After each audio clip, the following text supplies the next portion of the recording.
د قرهباغ ولسوالۍ موشکي سیمه هغه سیمه چې د تیر حکومت پر مهال د جګړو او ناامنۍ له امله سخته ځپل شوې وه.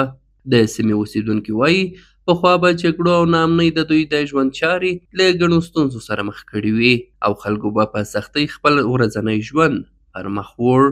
مخکې تر امارت دغه سیمه چې وه د موشکي سیمه د قرهباغ په ټول کې د قرهباغ سیمه دا ډېره ناامنه وه او د جنګونو له لاسه دا خلک کښتو ته نه سوای تلای، دا خلک دلته د عمومي سړک عمومي شاره تېره ده نو خلک نه کښتو ته په سم ډول راتلای سوای، نه یې خپل کښت ته راتلای سوای، نه یې خپل باغداري خپل اوبو لګولو ته راخلاص نه و. تېر جمهوري نظام کې قرهباغ ولسوالۍ د موشکي په ساحه کې به هره ورځ جنګونه وو. داسې ورځ به نه وه چې جنګ به نه و، داسې ورځ به نه وه چې شهیدان به نه وو.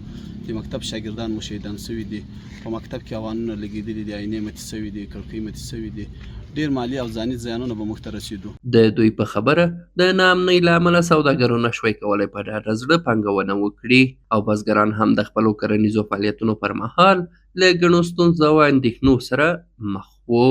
خو اوس د موشکي سیمې اوسیدونکي وایي د امنیت په ټینګښت سره د دوی په ژوند کې مثبت بدلون راغلی او خلک په ډاډه زړه خپل ورځني کارونه ترسره کوي. دوی زیاتوي سوداګر اوس په ډاډه زړه پانګونه کوي او بزګران هم په ارامۍ خپلو کروندو ته رسېدنه کوي. الحمدلله د اسلامي امارت په راتللو سره ډېر زیات مثبت تغیرات دلته راغلي دي چې له هغې جملې څخه ځینې چې موږ شاهدي ورکولی سو. مثلا زموږ منطقه د غرونو په لمن کې به منطقه ده چې زیاتره وخت به د سیل اوبه ورباندې راتللې. یو له هغو جملې څخه د سرو کاڼي په نوم باندې یو بند و چې دا بند وتړل سو. خپله د کابل قندهار عمومي شهره چې زموږ په سیمه کې تېره وه او بدبختانه د جنګونو په وخت کې ډېره زیاته متاثره سوې وه، د همدغې شهره بیا ترمیم ده او بیا رغونه ده.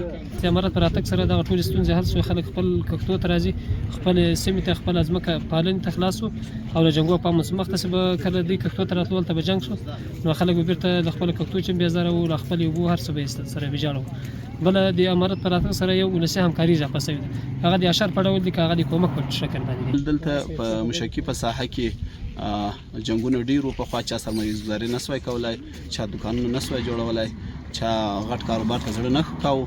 اوس الحمدلله د امنیت په شتون کې ټولو خلکو خپل کاروبارونه برابر کړي دي، دوکانونه یې جوړ کړي دي، غټ غټ مارکیټونه، غټ هوټلونه، پمپونه یې جوړ کړي دي. دا ټول د امنیت په د شتون برکت ده چې دغسې عامل منفیه کارونه په مخ روان دي. د سیمې اوسیدونکي وایي امنیت د دوی د اقتصادي فعالیتونو لپاره هم زمینه برابر کړي او غواړي له دې فرصت څخه په ګټې اخیستنې خپل کاروبارونه پراخ او کرنیز فعالیتونه زیات کړي.